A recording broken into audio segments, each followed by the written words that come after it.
Hey, folks, welcome to another round of Tidbits Live because I don't feel like editing a video. Do you? Because I'm sure you don't. Anyway, we're going to jump through. We got a couple of stories to get through here today. We are kicking off with Southwest has officially launched the Southwest Rapid Rewards Debit Card. So let's get into it. It's not a particularly compelling product, but sometimes you just got to talk about the silliest things. So the Southwest Rapid Rewards Debit Card is now live. Key details and benefits. Here you go. This is in collaboration with SunTrust Bank. So Southwest Airlines loyalists are familiar with the airline's co-branded credit cards that help them earn rewards and even the coveted Companion Pass. Now Southwest is stepping into the debit card space. They've officially launched the card at southwestdebit.com. Let's break down what it offers. 2,000 point welcome offer. Make 2 recurring direct deposits and spend $100 in the first 90 days. You'll pick up 2,500 rapid reward points to get things started. Earn points on everyday spending. You'll earn 1 point per $2 spent on everyday purchases. And plus 1 point per $1 on Southwest purchases, dining, and recurring subscriptions. Think streaming, phone, internet, and utilities. Okay. Progress toward Companion Pass. All points you earn with this debit card will count toward the Southwest Companion Pass. Annual extras earn up to 7,500 anniversary points, a 20% off promo code, and a $35 Southwest credit every year you keep the card. Easy to qualify. There's no credit check required to open the account, and you'll avoid ATM fees at Cirrus Network ATMs. Plus, the monthly account fee is waived if you maintain a minimum average monthly balance of $2,500. So it's interest, but it's issued by Sunrise Bank. It's on the Visa debit network. No big deal. Funds are FDIC insured up to $2,500. 7,500 point bonus every year is cool. But it does require making $15,000 or more in purchases with your cards. So you'll get a $2,500 bonus after spending $5,000 to just under $10,000 in purchases, or 5,000 points after spending $10,000 to $15,000 in purchases. Yeah, this is kind of a pass for me, but Southwest was coming out with a debit card. It's officially launched, so there you go. You got E&M joining us, Clinton Woodward. Silly is in the eye of the beholder. This is true. If you are someone who doesn't want to do credit cards, the debit card is a way to continue earning points, so that certainly makes sense. Happy Tom joining us as well. Ian and Happy Tom, also channel members, greatly appreciated. So I don't think this is a card for me. Obviously, I'm not going to go through with this, but if you know someone who is interested in travel and wants nothing to do with credit cards, maybe here's an option for you. I don't think it's particularly compelling, but again, to each their own, and your value is in the eye of the beholder. So there you go. Next up, we've got Venmo and Bilt, and this literally came out right after I stopped streaming last night. Venmo and Bilt team up to bring rent and mortgage payments into Venmo. We don't know a whole lot about this because everything that Bilt has introduced in the last 3 weeks in terms of GoPuff and Venmo now, and what was the other one that they introduced? It's covered in this story, but Venmo and Bilt are forming a new partnership that will allow Bilt members to pay rent and upcoming mortgage payments directly within the Venmo app starting in early 2026. Instead of just sending money to friends, Venmo will now be able to handle rent, mortgage, and neighborhood merchant purchases thanks to Bilt's network. Here's what you need to know about this new feature. Here's what it means for renters and homeowners. Bilt currently lets members pay rent at more than 5 million apartments nationwide, earning Bilt rewards points without transaction fees when using a linked bank account. Mortgage payments are not supported at this time, though they are slated to be added in early 2026. With this integration, Bilt members will be able to make rent and later mortgage payments through Venmo using their Venmo balance or any linked payment methods. Partnership also covers everyday purchases. Bilt has a network of about 45,000 neighborhood addresses, places like cafes, gyms, pharmacies, and local restaurants through Rewards Network. And those merchants will be able to accept Venmo once the rollout begins. So if you already use Venmo often, more of your routine spending may take place in the same app. For those who focus on maximizing points and rewards, this shift may be significant. Bilt already offers the ability to earn points on rent and neighborhood spending, depending on payment method and account setup. The details on how rewards will apply to payments made specifically through Venmo have not been fully determined yet, and fees, especially for using a credit card through Venmo, will be a key factor to watch. So currently, you do pay a fee for credit cards. It's like 2.2% or something like that. I don't remember off the top of my head, but I do pay a fee every time I use my credit card through Venmo to pay people. So yeah, I don't know how this is going to work with like Amex Send and Split and stuff like that. Those details remain to be seen, but Venmo is the latest partnership with Bilt, and apparently you'll be able to pay your mortgage through Venmo. Who knows what point earning is going to look like and if there's any additional spend requirements here, but it looks like Bilt is continuing to move further and further away from having their credit cards mean much of anything. So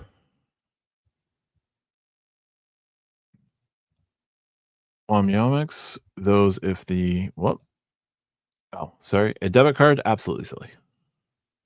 Those with the debit persuasion, meowdy, thank you very much. Does the Venmo credit card count Bilt as utilities and bills for 3% or 2%? Don't know. They haven't said. I'm going to doubt they're going to let you do the Venmo card for bills and utilities at 3%, but we'll see. They didn't include anything about details on how the point earning will work on that for rent, mortgage, or what cards could earn what through Venmo. So there be that. Next up, we've got Marriott beginning integration of CitizenM properties, outlines elite perks.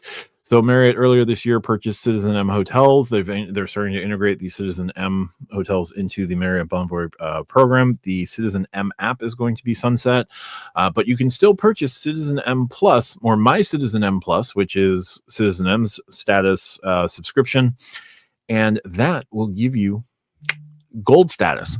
So Marriott has officially started integrating CitizenM into the Marriott Bonvoy program.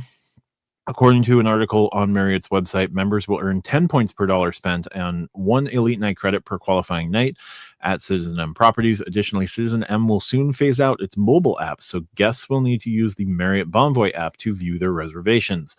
Marriott says guests will be able to redeem points for stays at CitizenM hotels, and it appears that some hotels, such as CitizenM Washington, D.C., NOMA, and CitizenM Washington, D.C., NOMA, wow, butchered that one, have been rolled over to Marriott Bonvoy. We're seeing cash rates available for reservations. However, award pricing isn't available yet.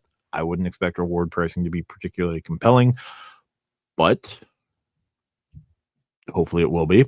So far, we're seeing 13 CitizenM properties available on Marriott's booking channels, less than half of the 37 open properties. My CitizenM Plus members will receive complimentary Marriott Bonvoy Gold status. So I'm keeping gold status, providing perks like room upgrades, bonus points on paid stays, a welcome gift to check-in, exclusive member rate. You know what gold gives you. When CitizenM hotels become bookable via Marriott channels, Marriott Bonvoy members enjoy the following benefits depending on their elite status. There you go, breaking down the statuses. Cool. More about My CitizenM. As a reminder, My CitizenM Plus is CitizenM's paid membership program. It costs $120, but will increase to $170 after today, the 28th of October, and include the following benefits: 15% off when booking direct, 2 p.m. late checkout, up to 30% off during sales, 15% off food and drinks except breakfast, 15% off Society M meeting rooms, free co-working except in Taipei, and Marriott Bonvoy Gold benefits. So CitizenM starting to roll into the Bonvoy program makes a certain amount of sense. Just wanted to highlight that is happening. You can still purchase My CitizenM Plus and get Marriott Gold without having to get a credit card, which is a plus. We'll jump over to our next topic, which is JetBlue. JetBlue's domestic first-class product coming in 2026. This is Mini Mint First Lounge, still opening this year. I'll believe that when I see it. We've known for a while that JetBlue would be introducing a few big changes, including domestic first-class product and dedicated airport lounges. So Mini Mint is their domestic first-class product. It's the current nickname for it, but the airline said that it would begin rolling out its domestic first-class product in 2026. About a quarter of its non-Mint equipped fleet will see the new cabins next year, with the majority of the fleet being completed by 2027. Not to be confused with the premium lie flat mint product, the carrier's forthcoming domestic first class will be reminiscent of traditional U.S. first class product with wider seats and that feature more generous recline. So think more domestic first class than lie flat business. But I can't wait to do mint at some point. Other changes to try and bring in some more premium customers would be the introduction of dedicated airport lounges. The plan was initially to introduce lounges at Boston and JFK this year. It appears that the JFK space is still slated to open before the end of the year. Boston is opening at the beginning of next year, or has been pushed back into next year. We'll see what happens there. Ways to get into the JetBlue lounge currently are the JetBlue Premier card, which is trash, being on Transatlantic Mint, not Transcontinental, but Transatlantic Mint and Mosaic 4 members. And you can purchase a membership to the JetBlue lounges, which we'll see what happens there. The airline plans to introduce high-speed in-flight Wi-Fi to its fleets via Amazon's Project Kuiper. The competitor to SpaceX's Starlink product, which has become more popular among airlines worldwide, including United. So we'll see what happens there. But there we go. More big changes coming soon to JetBlue. First lounge should open in New York by the end of the year, and domestic first class will start popping up next year. Combine that with next-gen high-speed Wi-Fi, and the airline should look a whole lot different come 2027, hopefully. Next, we've got you can now redeem Frontier miles for more than just flights. Book bundles with miles. This is interesting, but it's currently being slated for about 1 cent per point, so you're not going to get outsized value on this. But new option for redeeming Frontier miles. As of October 28th, it's possible to use your Frontier miles for more than just booking a flight. Now members can redeem their Frontier miles for add-ons like travel bundles, seat selection, early boarding, and more. These options are available at flyfrontier.com. Corporate speak, but this new redemption option gives Frontier Miles members more choice, more flexibility, and more value, from award flights starting at just 5,000 miles to bundles with bags, seats, and more starting at only 2,000 miles. The most rewarding loyalty program in the sky just got even better. So there you go. If you're in economy, when booking a bundle, members can redeem the following miles. Economy starting at 2,000 miles, you'll get carry-on bag, standard seat selection, and no change or cancellation fees. So 5,000 point booking, it's basically what they did for the longest time with paying for every little bit. Now you can redeem your miles for every little bit. Just is what it is. Premium starting at 4,000 points or $40. Carry-on bag, premium seat selection, no change or cancellation fees. Business starting at 8,000 points or $80. Carry-on bag, 2 check bags up to 50 pounds each, upfront seat plus selection, and no change or cancellation fees. So remember that the cost of bundles varies based on factors like flight distance and demand, but you'll see that's why you'll see starting at in these prices, but expect to use your miles for around 1 cent each in value here. So there you go. Nothing super surprising from Frontier, but nice that you can redeem your miles another way, I guess. But it's pegged at about a penny per point, so your mileage is certainly going to vary. Finally, we've got a new Chase Sapphire Reserve cardholder perk. So a new Chase Sapphire Reserve cardholder perk, exclusive dining reservations, now live. So we're continually trying to fix the program that is badly flawed because we didn't release it properly and Amex has taken our lunch money. Chase Sapphire Reserve cardholders get VIP reservations at renowned restaurants. Cardholders of the Chase Sapphire Reserve card are in for a tasty treat. I'll be the judge of that. That's because Chase has just introduced a new perk for cardholders that will assist them in securing a hard-to-get dinner reservation at the trendiest restaurants in town. You're trendy, maybe somebody else is trash.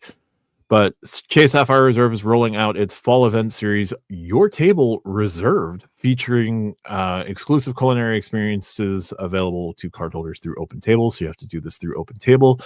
You're going to be looking for the Your Table Reserved. I'm hoping that these Your Table Reserved slots all qualify for the $150 semi-annual dining credit, but this article doesn't mention that specifically. But here we go.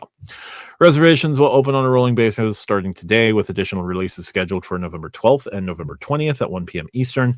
Each event offers a limited number of seats at each of the most in-demand restaurants nationwide, so you'll want to act quickly once bookings open. Here are some of your options for the coveted restaurants participating in the Your Table Reserved program and the dates: Union Square Cafe on November 7th, Anajak Thai in Los Angeles, November 13th to the 16th, Parcel in New York in November 17th and 18th, Sailor in New York, November 8th, 19th and 20th, Libby Loop Pine Street Grill in Philadelphia, December 1st, Po' Boys and Bow Ties Happy Cooking, San Francisco, December 4th and 5th, Anajak Thai and Whole Box Thai Taco Tuesday, combining for a December 16th date. Her Place Fondue Night, Libby Loop, Philadelphia. I guess it's two different, or no, it's Her Place's Fondue Night at Libby Loop. I don't know. The comma is weird. That's going to be December 20th. They've also added 30 new restaurants to the exclusive tables program. This is the core of the dining program, which is quite frankly terrible and needs to be overhauled completely.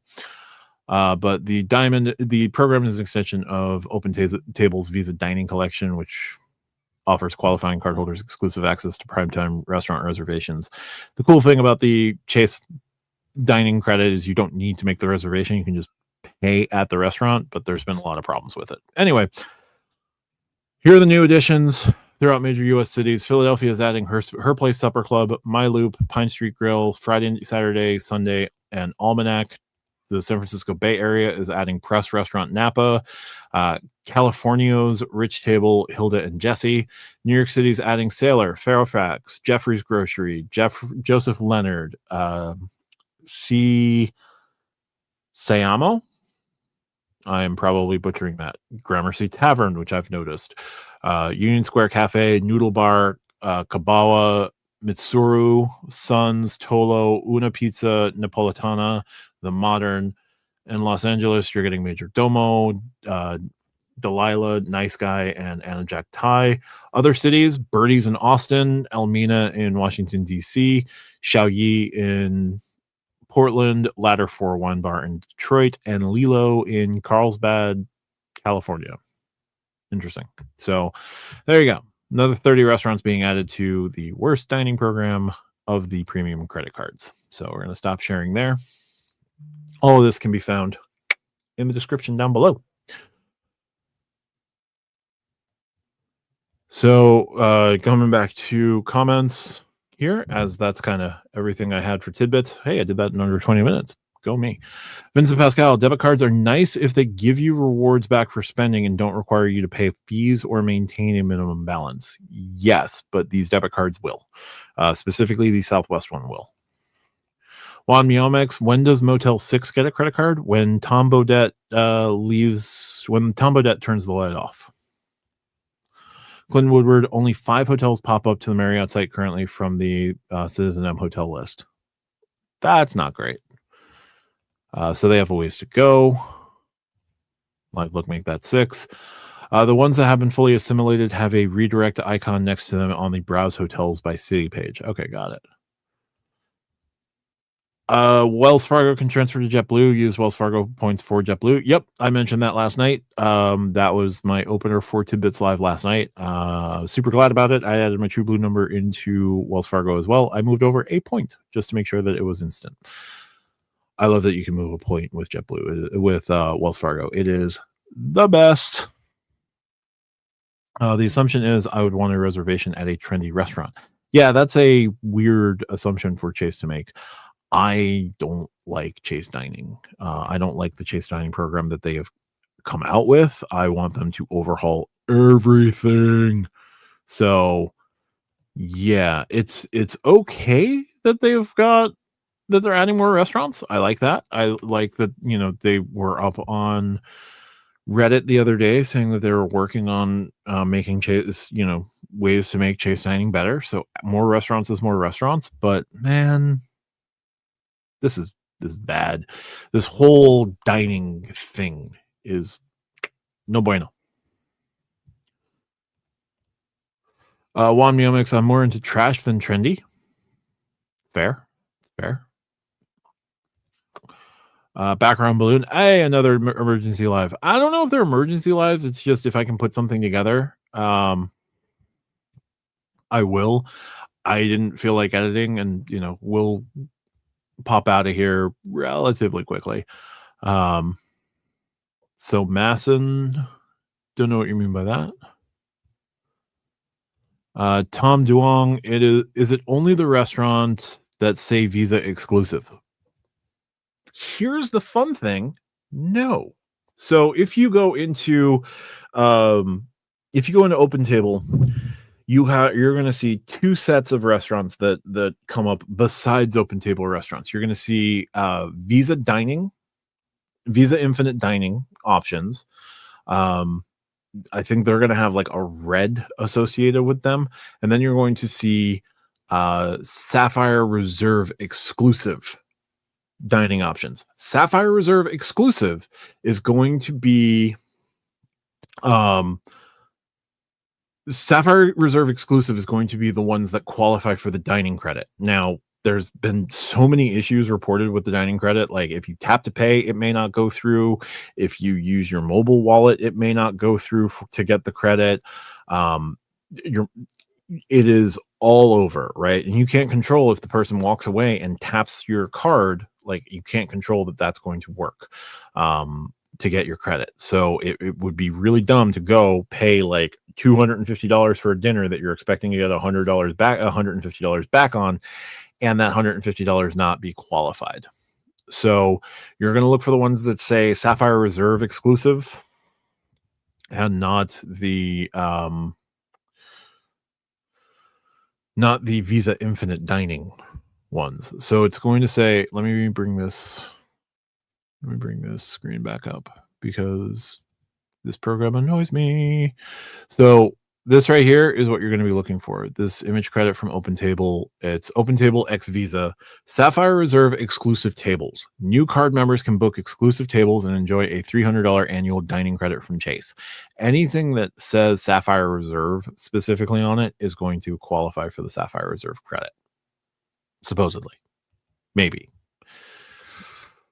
it only works on a Sunday. I don't know. But yeah, it's rough. Dr. Vinny Bombat's joining us. I'm in the Matt restaurant program. You show up and he heats up a slice of pizza for 500 points. Sure. I could do that. Might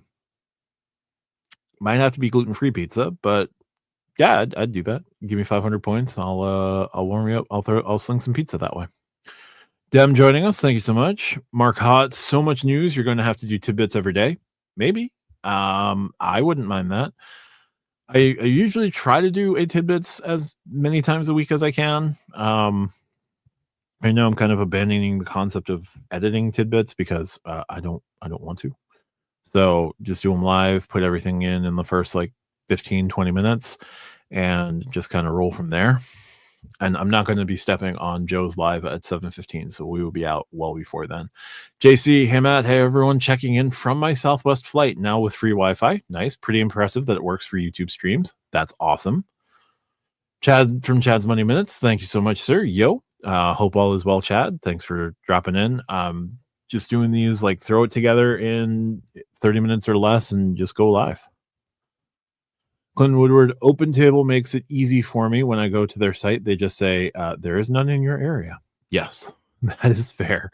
The Chase Dining program is just stupid. Like it should just be it should have started as an Open Table credit, honestly.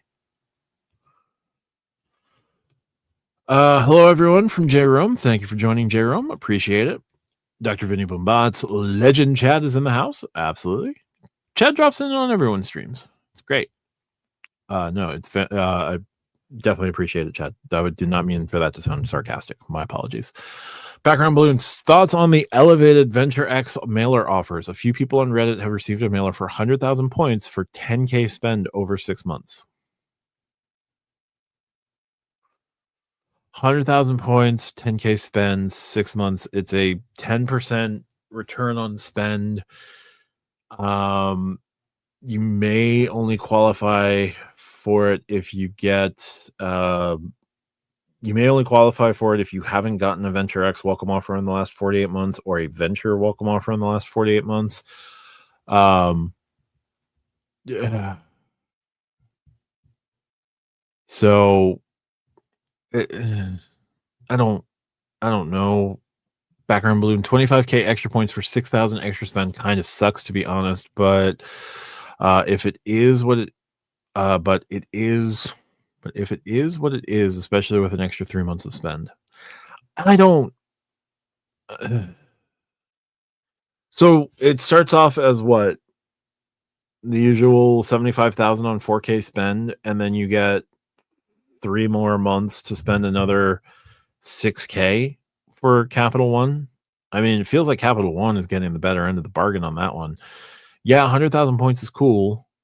Capital One has some like pretty decent transfer partners, but like think of it this way. It's 100,000 points, that's 60,000 JAL miles. You need a JAL bonus to make that worthwhile. 100,000 points, that's 50,000 I prefer points. Like, or I'm sorry, it's 200,000 I prefer points, when that same welcome offer from Citi, 100,000 points, will get you 400,000 I prefer points. So I don't know. Like, I don't want to besmirch Capital One's transfer partners because they can be very good. They do have suites, like they do have transfer partners that can give you pretty good value. But man, $10,000 in spend over 6 months is just, it just feels rough.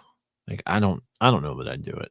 And do you have celiac or just gluten intolerance? I was diagnosed celiac. It's a pain in the ass. I hate it. Sapphire Reserve exclusive tables haven't launched in your area yet. Check back soon, as we're adding new cities often. Will believe it when I see it. Yeah, absolutely. It's just asinine the way they did it.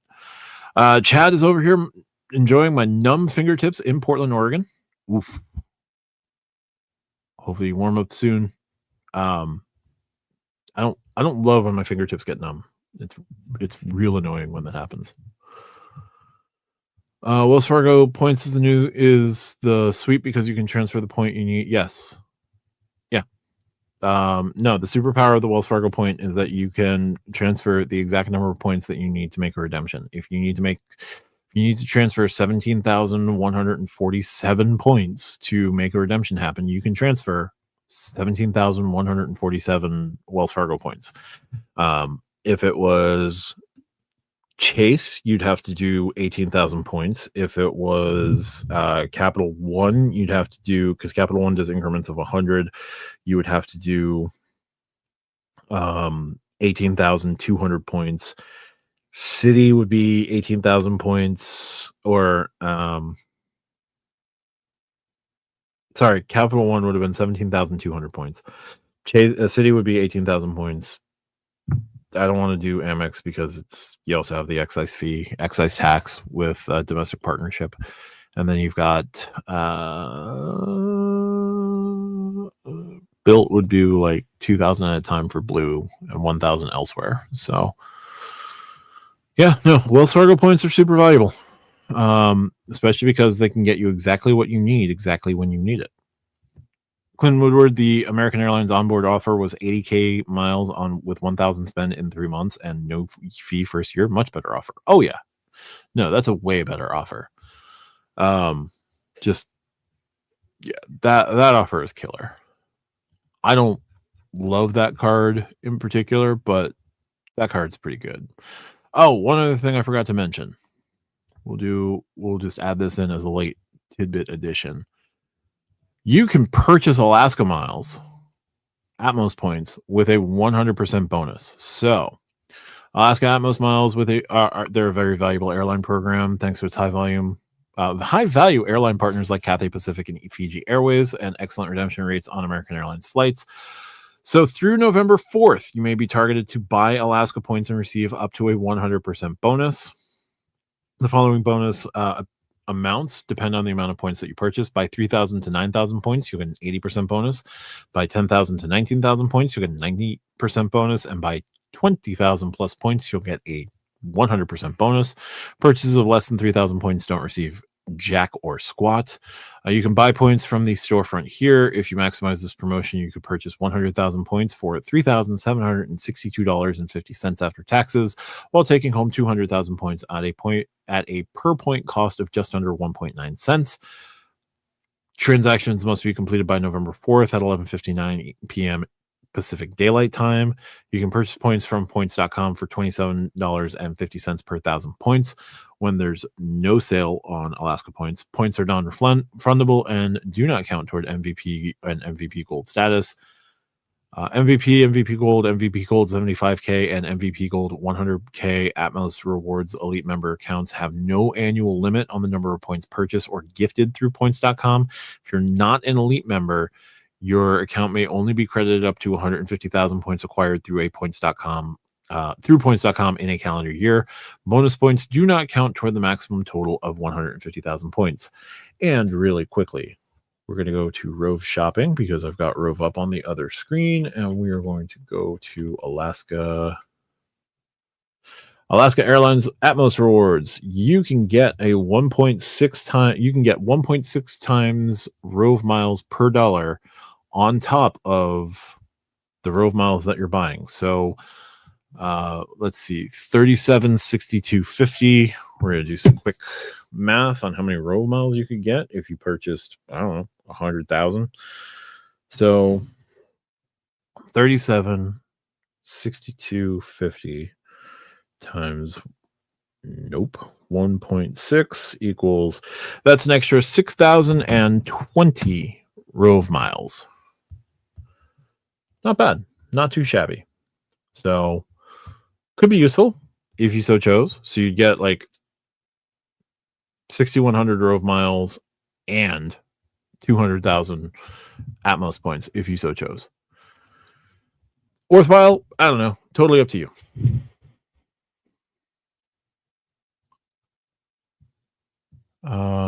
Let's see. And it has a downgrade option to the mile up no fee card down the road. Yep. That's not too bad. Tom DeWong. Yep. I forgot about the Sapphire Reserve exclusive and just did a restaurant and open table. So we will see. Oof. That's fair. Kind of rough. Let's see. JC, Matt, have you taken advantage of any hotel airline points purchase promotions in the past / recently? I will from time to time go in and buy some Hilton points when they're half a cent per point. It's been a little while, but the next time I do one, I'm going to make sure to go through Rove first, because most programs, like they have most of the airline and hotel programs available with a 1.6x mile per dollar kicker. So I'm probably going to be doing, like, you can do that with Hyatt, you can do that with IHG points, Marriott Bonvoy, you can do it. Can I do it with Hilton Honors? 1 second. Yep, Hilton Honors 1.6x miles per dollar. Can I do it with American Airlines?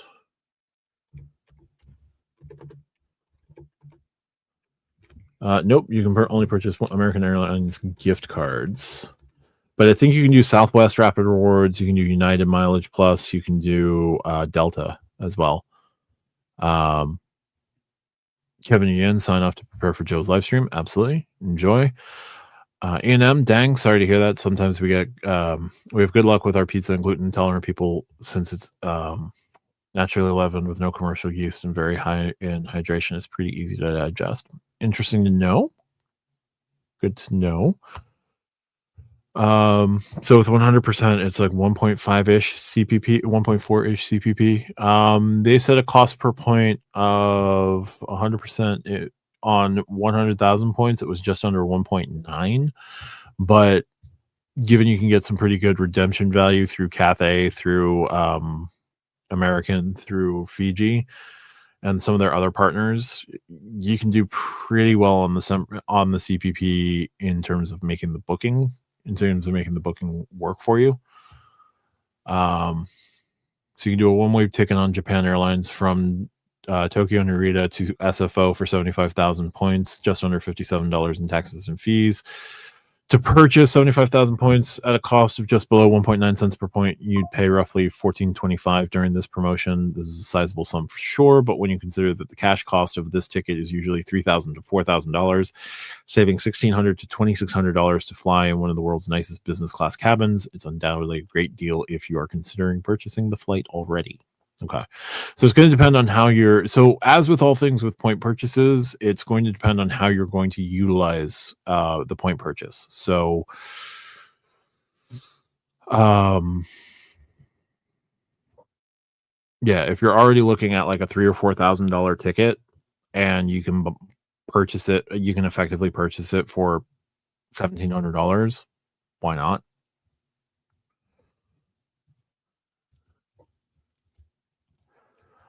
JC, good news. Hilton is rolling back some of their devals. Yeah, I saw that. I didn't see the extent of which they were rolling things back, but rolling back devals is pretty uncommon. So good on Hilton for realizing that they probably went too far with their third deval in like 3 years.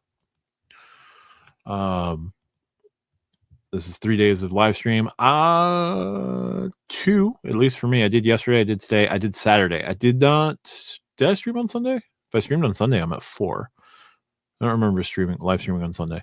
No, I didn't, because Sunday night was the hotel, and I was pooped and wasn't sure what was happening with that. But that all got corrected. So Rove is the way.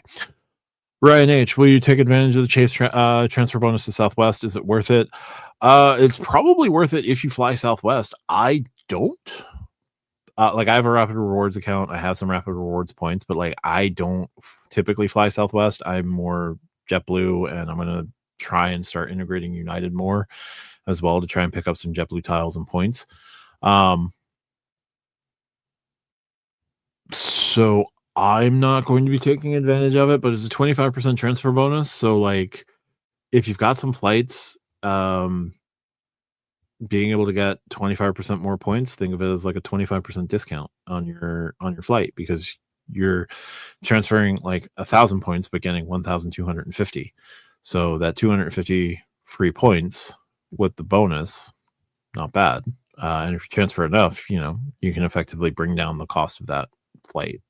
So I don't really do the whole like, is this absolutely worth it for you? Because I don't know what flight you're booking. I don't know how many points you're putting into it. I don't know like if you would pay that cash rate. I'm not one to really be an expert on it, so I'm not going to say like come to me with this. But if you have, if the transfer rate and the bonus can help you make a flight easier to book, I would say do it. And it will like artificially increase the cent per point of the flight because you're getting that bonus number of points, that extra bonus. Kevin says, happy Halloween, Kevin. Jerome, I'm already sitting on 100,000, but at a slightly lower price, I would be a buyer. Yeah, and if you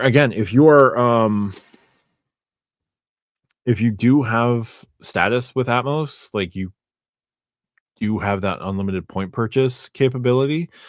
So, you could make that work. And depending on what card you have, you can open another Atmos card and use this purchase to fund that welcome offer and get even more points, theoretically. James Ragland joining us. Yo, welcome, James. Greatly appreciate it. And thank you for being a channel member. JC mentions, I transferred 10,000 UR to Southwest for the 25% bonus in order to top up a flight redemption I had in mind, paired with 40% off promo on flights last week. Stacks on stacks on that one. So 10,000, you got 2,500 extra points as a bonus, and then 40% discount. Yeah, you're doing pretty well on that.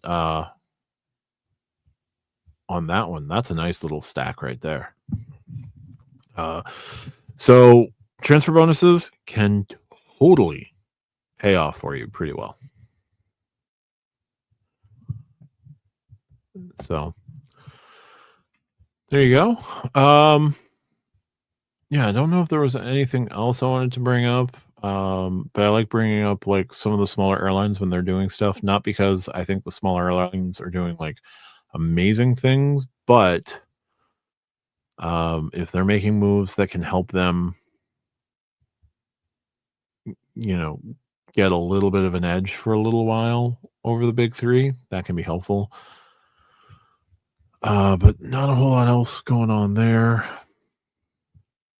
Just real quick, if there was anything else I wanted to bring up today. Dan's deals didn't have anything. Loyalty lobby, I already covered. CitizenM. Point purchase opportunity. Yep. There's still the Hilton for Business Diamond Fast Track, where you spend 10 nights through Hilton for Business. You can get Diamond. And then Breeze has a 35% discount on round trip flights. So, yeah. Oh, the other thing was American Express has opened their 31st Centurion Lounge. It's an 18,000 square foot space in Salt Lake City. So there you go. Designed with an influence by local Utah artists, year-round outdoor terrace with views of the Wasatch Mountains, ski lodge inspired by Hearth Room, and a Blue Roast by American Express coffee bar, 2 bars, and a buffet. 18,000 square feet, so not too bad in Salt Lake City. Expect a sidecar side lounge as well in the not too distant future, because that has been American Express's way going forward. All right, y'all. If there's any other questions, anything else, I'll have a part 2 on my Rove adventures probably in the next day or so. I'm also going to do a couple more Sapphire Reserve videos. I'm of the opinion that the Sapphire Reserve is probably the best premium travel card for small families, because lounge access, the StubHub credit, if you use it properly, or not properly, but like if you don't look at major league sports, but instead look at minor league affiliates, you could definitely do pretty well with that $150 StubHub credit. I was looking at it because I was looking at Bridgeport Islander tickets because I wanted to see how I could maximize this credit as best I could. Bridgeport Islander tickets for like a game at Springfield, Massachusetts, to play the Springfield Thunderbirds.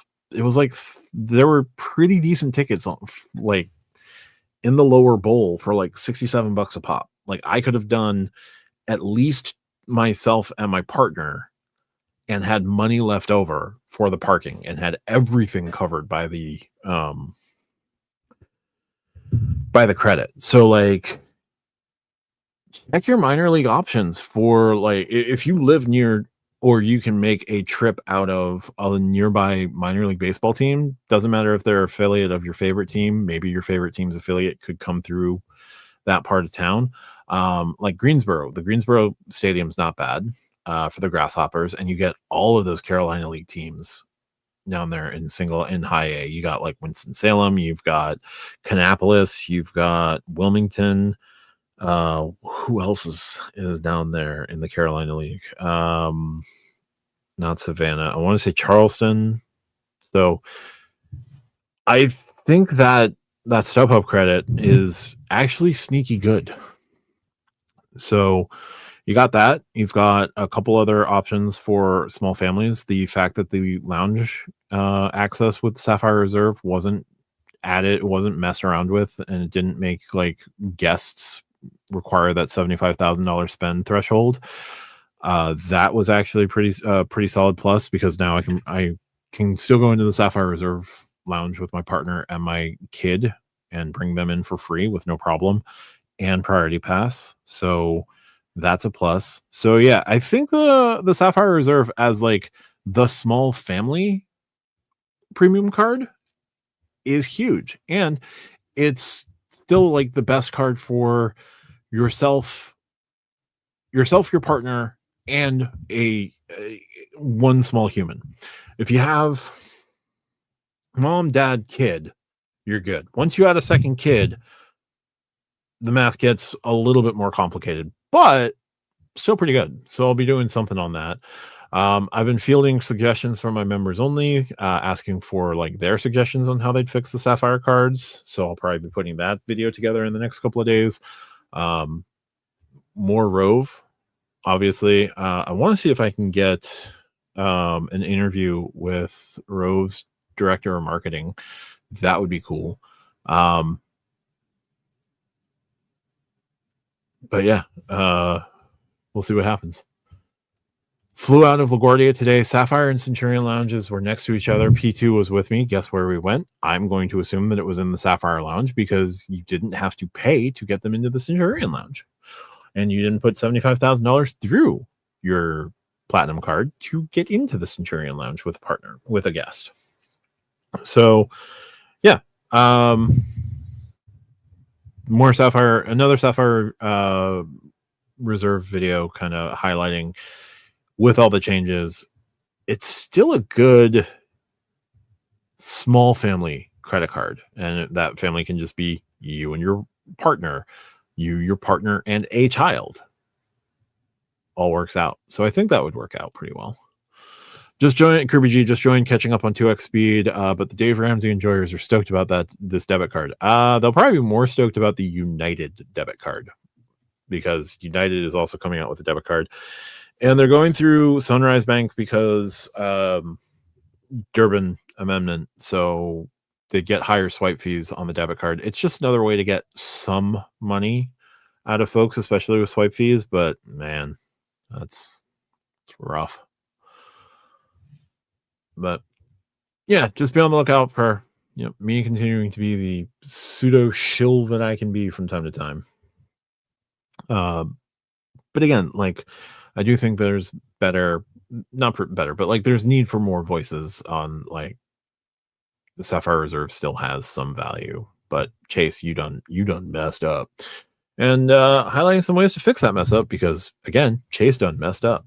Sorry, Larry the intern. I apologize, but y'all done messed up. So yeah, Sapphire Reserve still sticks out like a sore thumb because they like everything went terribly for them. So anyway, I'm terrible at saying goodbye. My apologies. I'm going to give you guys some time before Joe goes live at 7:15 with his interview with the Credit Smart VP.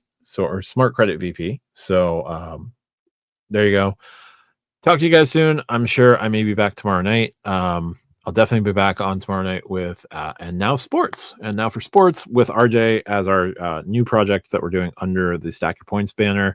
Stack Your Points Live will be on Thursday night at 8:30. Yeah, look forward to talking to you then. Bye for now. Catch you later.